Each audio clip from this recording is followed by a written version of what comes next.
All right, well, welcome to the written response number 2 for Foundations of Reading. This one is on comprehension. So before we get to that, let me just make a couple announcements. I am posting these videos on my YouTube channel because they're pretty easy to get to that way. Feel free to share those with anybody else who might need them. But the first session, I'm probably going to redo and make it even more efficient and explicit. So I have created a test prep informational sheet for the 2 new writing responses. And that's what I'm going to use in the background for today.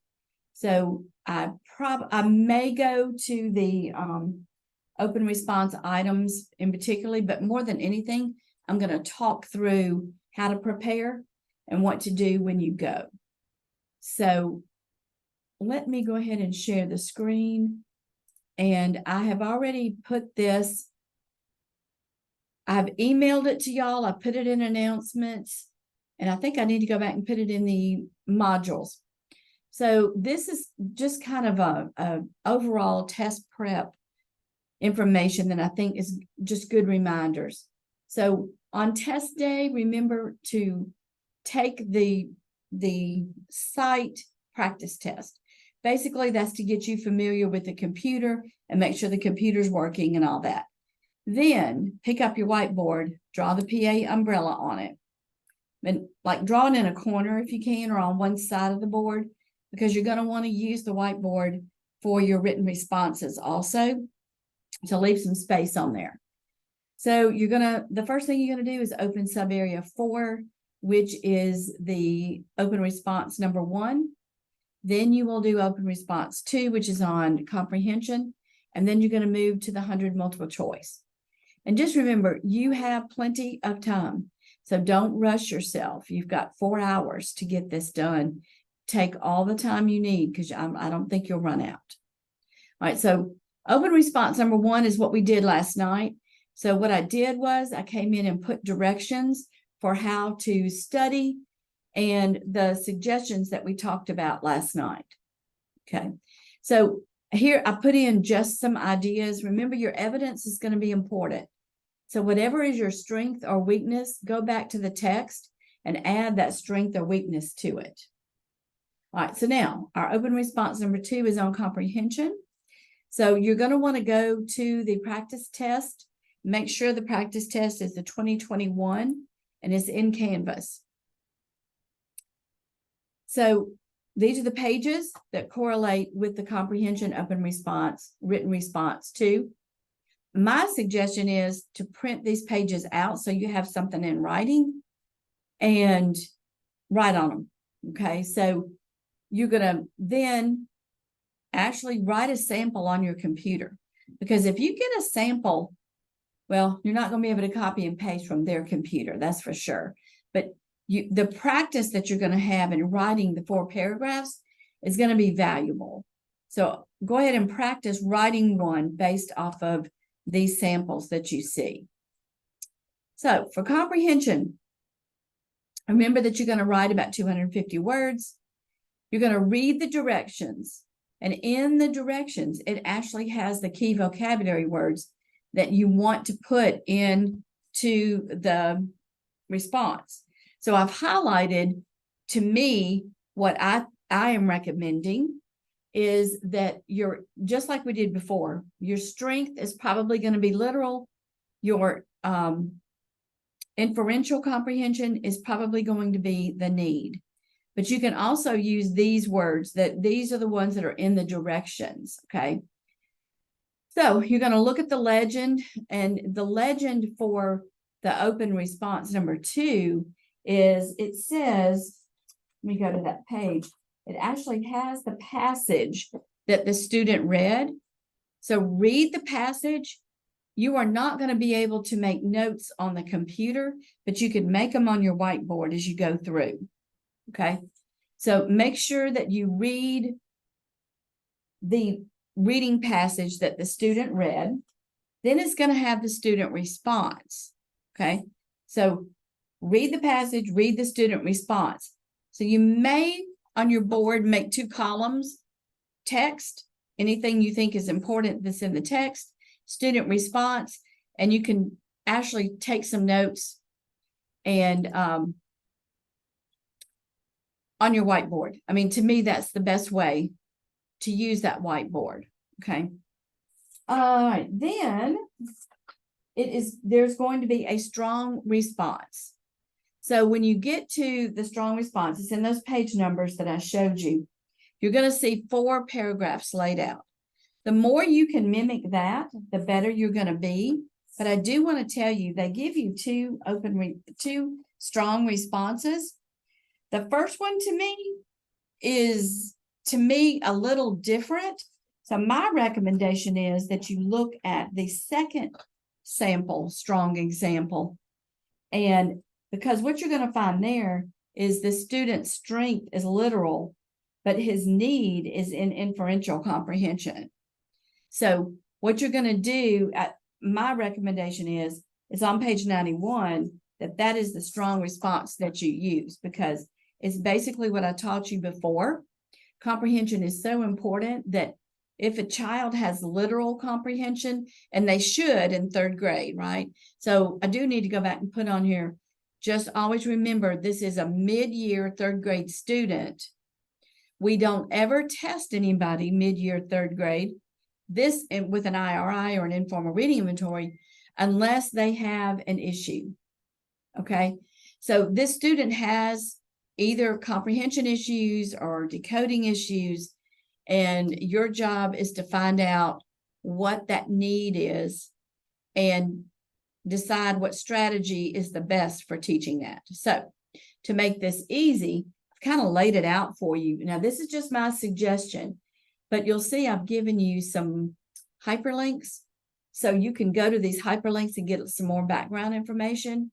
And if you feel strong about that first strong response, where it's about vocabulary, go ahead and use that. That's perfectly fine with me. I just think for overall, it's going to be easier if literal is your strength and inferential is your need.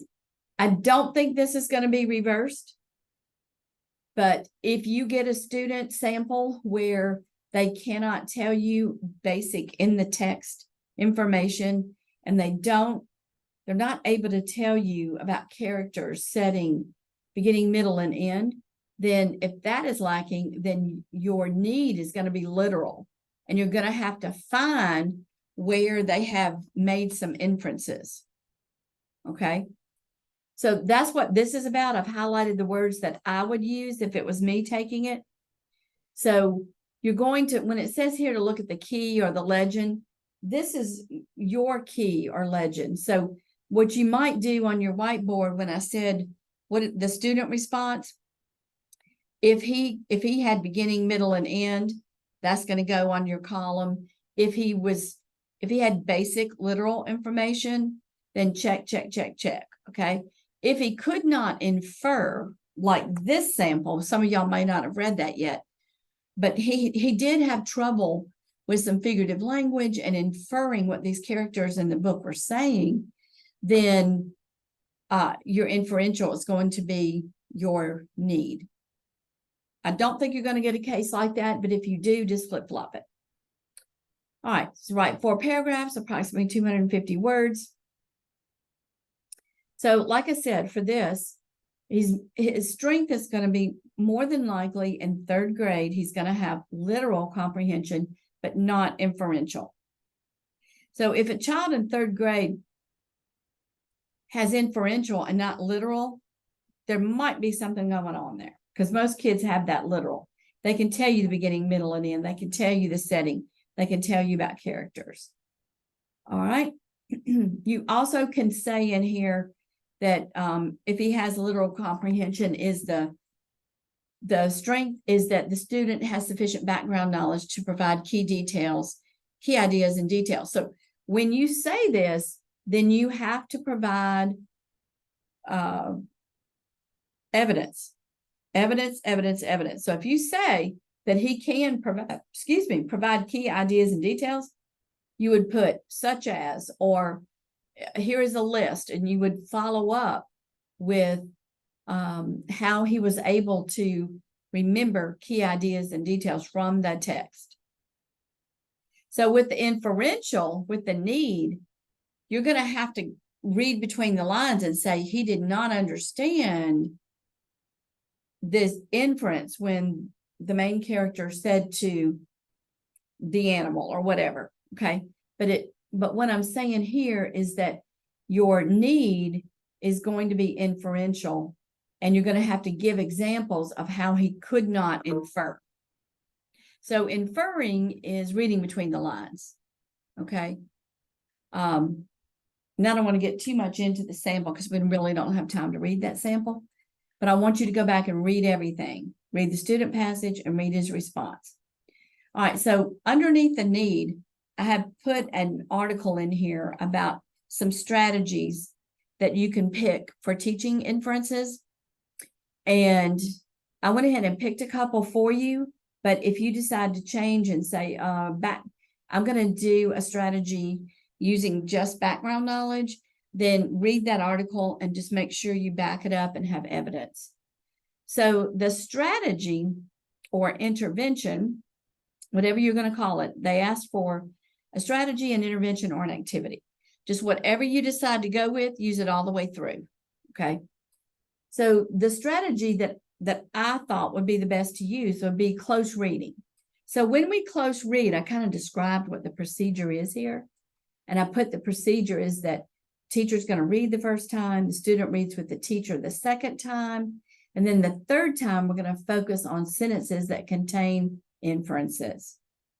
So here are some trade books that are common books that are really good for inferences.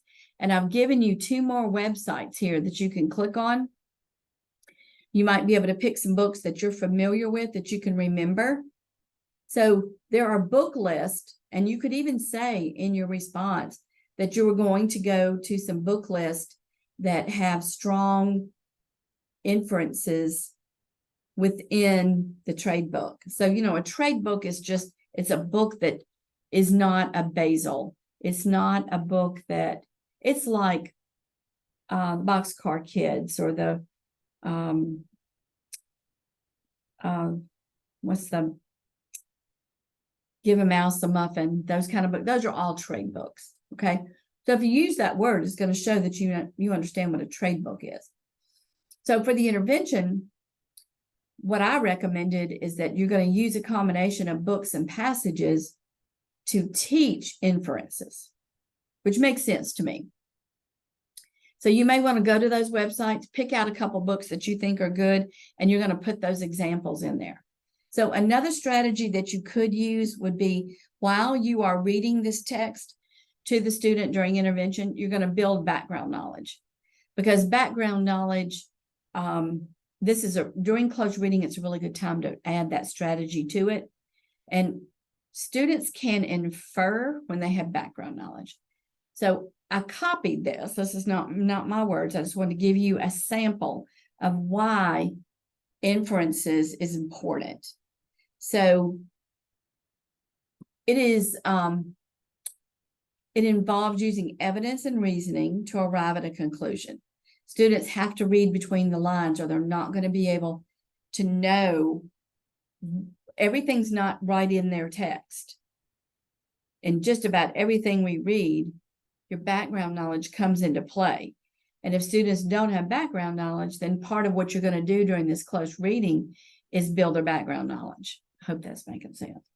So these are the 4 paragraphs: strength, need, strategy, and why.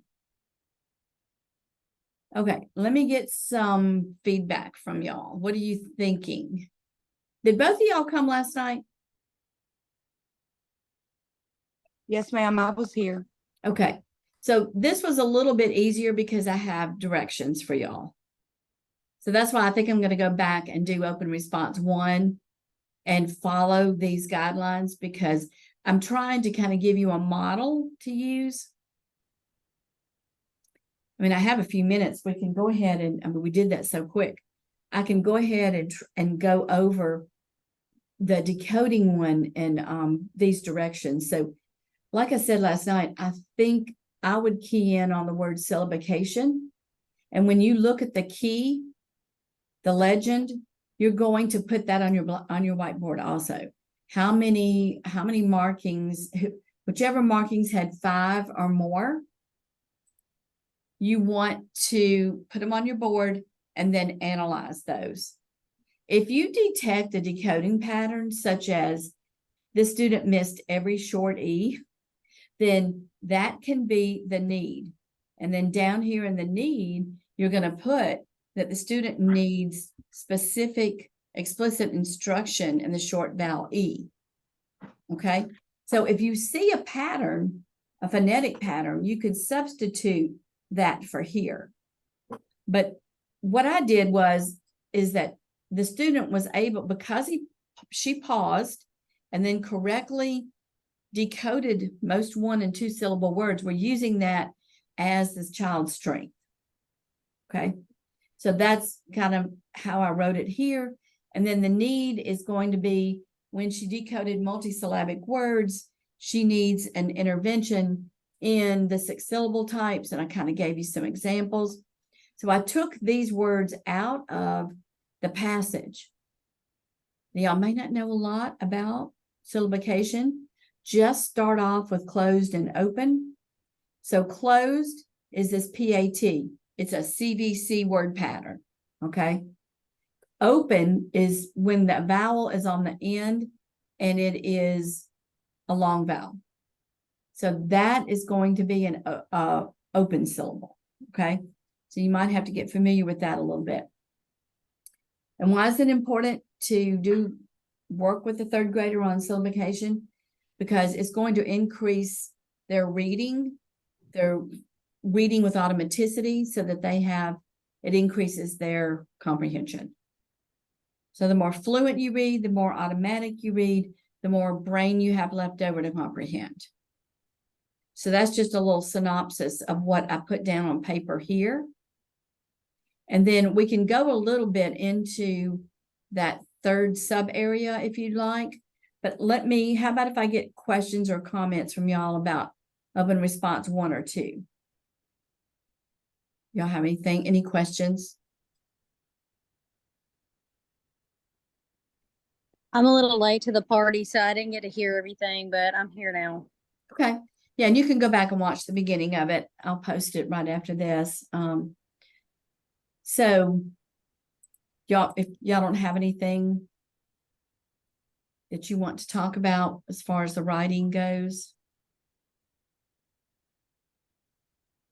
All right, I have emailed this out. I put it in the announcements, and I'm going to check and make sure that it's in your modules too.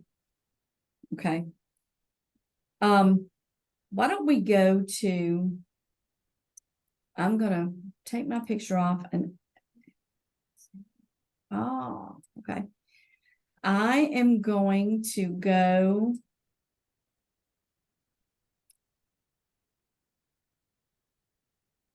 I'm actually going to pause.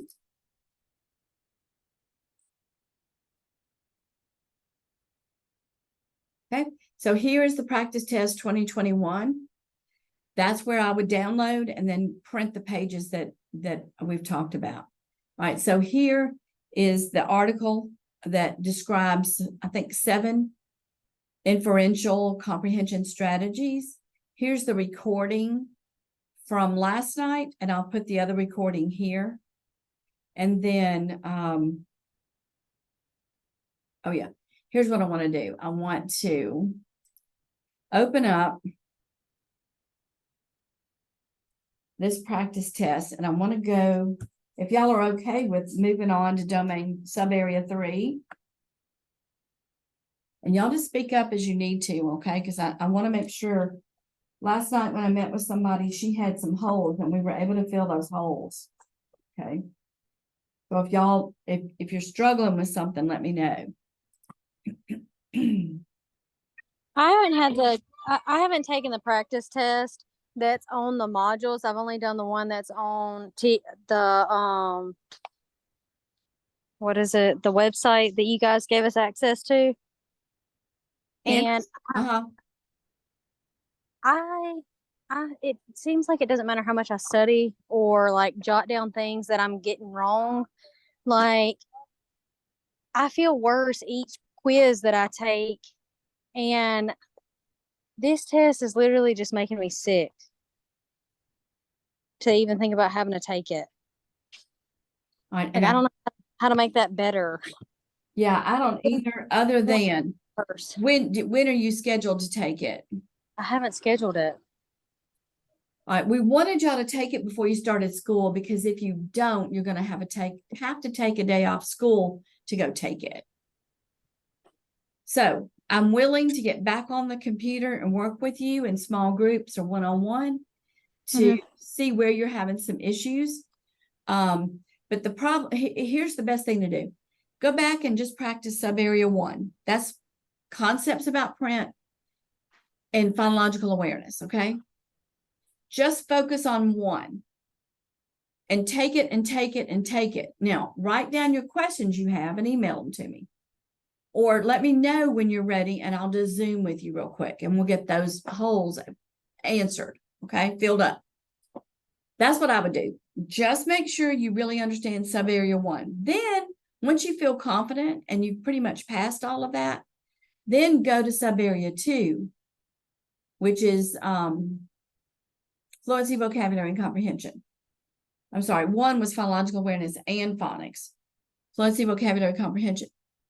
Those 2 are going to be the easier ones, but I would keep taking it on Canvas until you start increasing and doing a better job.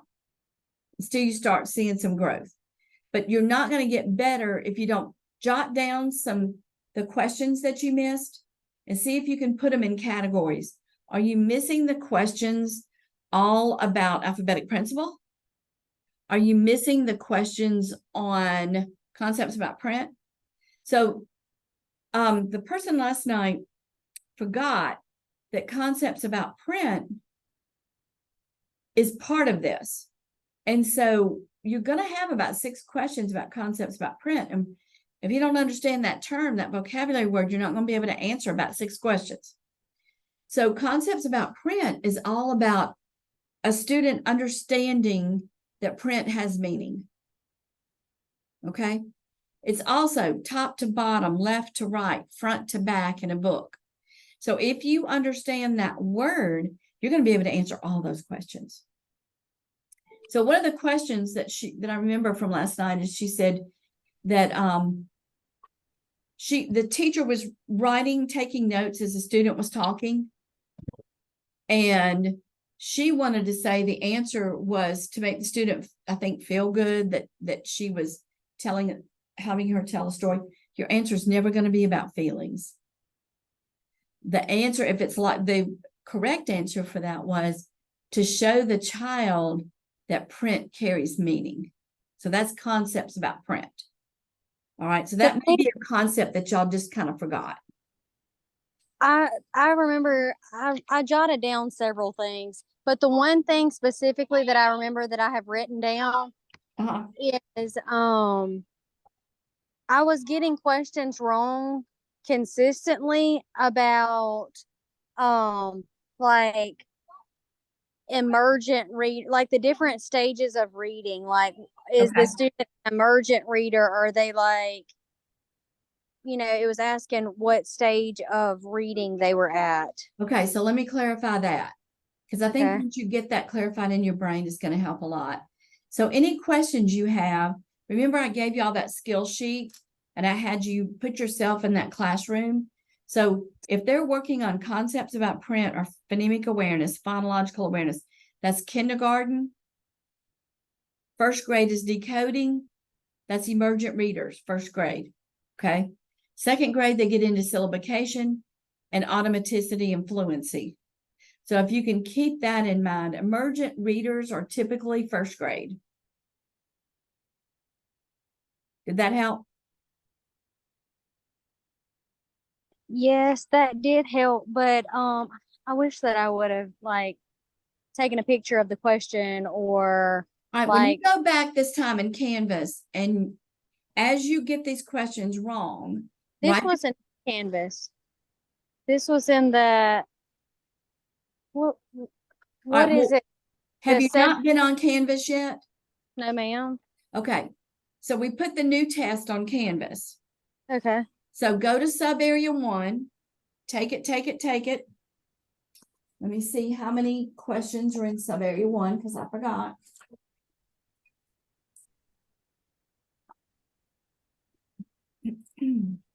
It's going to tell you which sub area you missed. So Okay. you can go back. So I can like narrow it down. Uh-huh. Okay, Then that you would be let great. me I know. feel like there's just an enormous amount of information that I need to know, Yep. and I don't know how to narrow that down. Like a part of me just wants to just go try to take the test and see how I do. And I No, know that don't do that. That'll be very frustrating. And it's not worth 4 hours and $140. So do what I'm telling you to do. Go, go to Canvas, study Mhm. sub area 1. Sub area 1, I think, is 1 through 44. It's phonological awareness, concepts about print, and phonics. Okay. So you're going to go Canvas. and you're going to study just that sub area. Once you have passed it all, Mhm. write down words you don't know. So make me a list of words you don't know. And which questions you're still struggling with. Do that 2 times before you send it to me. And then Okay. we'll meet and I'll describe to you why those answers are correct. All right. Okay. Then go to sub area 2. Do the same thing with 2. So if you break it down into chunks, your success rate is going to be a lot higher. So on Canvas, you've got those questions for sub area 2. And sub area 2 is not as big as the other ones. And that's on fluency, vocabulary, comprehension. I think you're going to be fine with that section. Once you score well in that, then go to sub area 3. To me, sub area 3 is the hardest.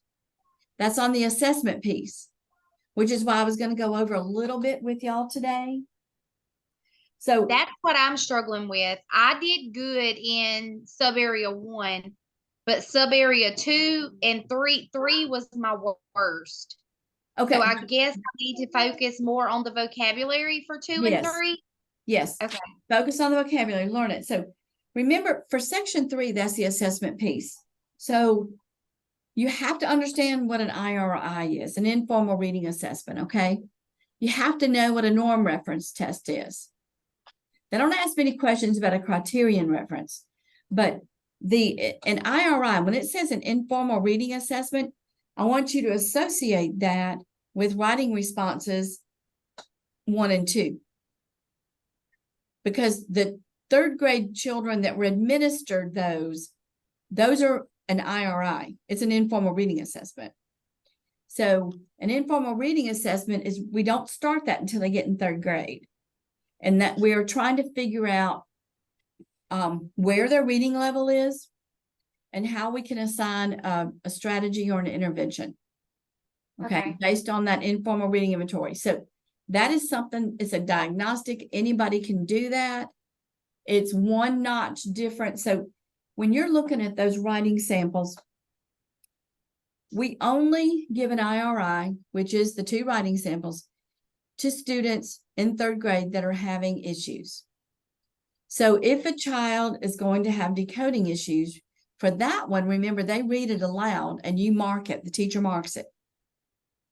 So if they're going to have decoding issues or fluency issues, that's where it's going to show up. Okay. If they're going to have comprehension issues, it's going to show up on the open response too. And all they're going to do is they're going to read a passage silently, and then they're going to retell the story. So in the retelling, if they're able to give you literal information, facts about the story, beginning, middle, and end, they've got literal comprehension. But they're probably going to need help with inferential. So section 3, which starts on question number 79, is going to be about assessments. So this is going to be the hardest for you. Somebody was at our training and they were in our 450 class, the testing and measurements class, and it was making some sense. So if you haven't had that class yet, that's why this is going to be a little bit harder. Okay. All right, so I want you to wrap your head around an informal reading inventory. The word reliable, if a test is reliable, who remembers what that means? If something's reliable, it's the same thing every time, right? It has consistent results. If a test is valid, it tests what it's supposed to test. So for this Foundations of Reading, we get the same results across the other states that are given the same test, which means it is reliable. And then the validity is it tests foundational reading. Okay, so I hope that helps a little bit. And then you need to know that they put in the term close reading. That's why I added close reading as a strategy for the comprehension open response. So a close reading basically is a passage that the teacher reads first time, student and teacher read it the second time. The third time you're going to go in and you're going to work on whatever skill you need to work on. So if in the sample that I gave you earlier, we were going to work on inferential comprehension, but you could also work on grammar. You can work on commas. You can work on decoding multisyllabic words. So a close reading means you're going to read it 3 times. And the third time, you're going to really delve deep into what the student needs. So you're going to see that term. All right, so let me see which one I had marked first that I wanted you. All right, so let's go to.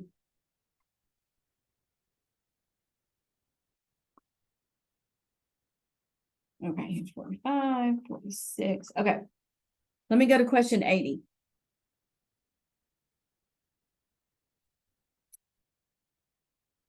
Third grade student performs below grade level expectations in word reading accuracy on informal assessments.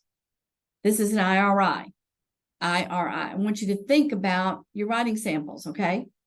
Since the majority of the student's errors are multisyllabic words, the teacher plans to provide the student with daily explicit instruction for 1 week on the use of syllable division strategies for reading multisyllabic words. This is a perfect way you can write a strategy for that open response. So you may want to come back to question number 80. The teacher will then reassess the student at the end of the trial period. This primary benefit of this approach to informal assessment is that what? Okay, so does it help the teacher determine whether the student has the potential for improvement with short-term intervention? Yes. Does it provide the teacher with nationally normed benchmarks? No. Doesn't say anything about that, right?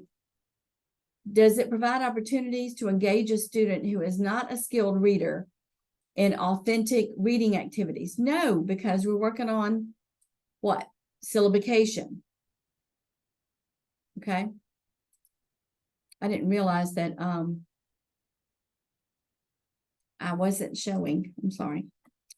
And D, it contributes evidence that can be used to diagnose a student's reading disability. So we got to throw that one out. That's not right.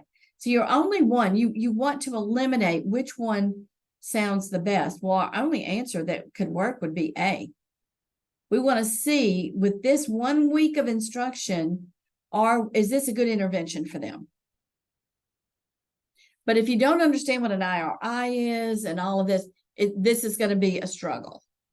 So how did that one seem to y'all? Okay. I actually got that one right. Good for you. So you've got 4 hours. So take your time, analyze it, narrow your answer down to 2 questions, and then go back and read the question and see what they are actually asking you to do. And I'm going to go to question 87. Okay. So they want you to read this at the top and then answer the 2 questions. So if you don't understand the top part, you're probably going to miss both. Okay. So we're down in kindergarten now. So when this teacher is eliciting oral retellings of stories, so she's asking the students to orally retell her a story. All right. The retell protocol the teacher uses has a child retell the story to a stuffed animal. Okay, that's good.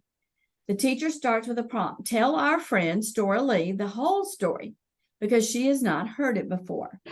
The teacher rates each child's understanding of the characters, setting, events, and relationships. So she is trying to see if they have literal comprehension. You see how it's all coming together if you understand the vocabulary words? All right, so let's look at 87. Which of the following strategies would be the most appropriate for the teacher to use to differentiate the retelling assessment for children who are advanced? So if a child is an advanced reader, how can we differentiate? How can we get them to retell a little bit differently? So let's look at our answers here. So substituting literal comprehension questions, that if it's a gifted student, advanced, they have literal. They don't need practice in literal. They've already got that, right? Replacing the fictional narrative text with an informational text. That's not going to, they're asking to differentiate retelling. You can't retell a story with informational text, right? So if you know the difference between informational and literature, you know that this can't be right. So an informational text is science. Well, anytime you see informational, I want you to think science, okay? You cannot retell a story or summarize from a science or social studies book. It has to be a literature story. So throw that one out. Recording the child's oral retelling so they can listen to it later. Would you do that for an advanced reader? They don't need to do that. So it looks like our only answer is whatever D is. Asking the children to elaborate on specific story events, such as characters' responses to events and challenges. So we're getting them to go a little bit deeper. Okay. So look at all your keywords. Use your whiteboard if you need to write down some things. Okay, so this is kindergarten advanced readers.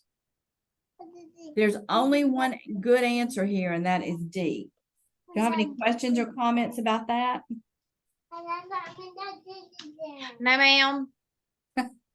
I'm gonna get and start these vocabulary words again. It is vocabulary. All right, let's look at 89 real quick. So the teacher is planning progress monitoring for students whose reading performance fits one of the three profiles that's up here. Here's the three profiles, okay? The teacher's going to plan progress monitoring. So she's going to give them some instruction and then monitor their progress. Which of the following guidelines would be the most important for the teacher to follow when planning progress monitoring for this purpose? All right. So our question is, which would be the most important for the teacher to follow when she's planning progress monitoring? So would she want to monitor students' weak skills as well as their strong? No, we're just focusing on weak. Would she use standard normed reference test? No. Would she select assessment instruments or techniques that will show even small improvements? That could be a possibility. Would she emphasize group administered assessments over individual assessments? No. Why would we want to do group? She's working with individuals. So C is your answer. All right. So you've got to keep going back to the question after you read each answer and narrow it down to one or two. Let me see if I picked out any other ones that I thought. All right, let me go to 95. Okay. A fifth grade class silently reads an informational text. So they're reading science, right? Silently.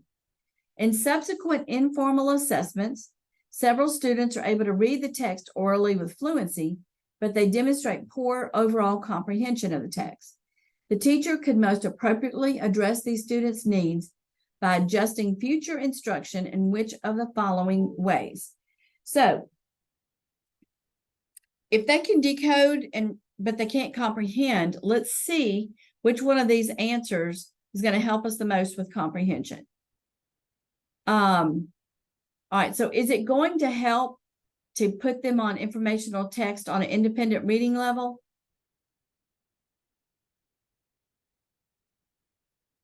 No. They need to be able to read all levels. Would it be providing the students with explicit instruction and grade level test taking strategies? No, we don't want to give them test taking strategies. Would it be introducing a text key vocabulary and supporting the students in close reading? There's our word, close reading. Most of the time, if you see that in an answer, that's going to be your answer. Okay. Or emphasizing reading skill building activities that focus on narrative text. Well, those aren't going to help the student who needs comprehension. So, Jessica, I think you said it perfectly. You're not comprehending because you don't know the vocabulary. Correct? So, what's the answer here? It's C. Yes, ma'am. Okay. So that was a good one that fit your pattern.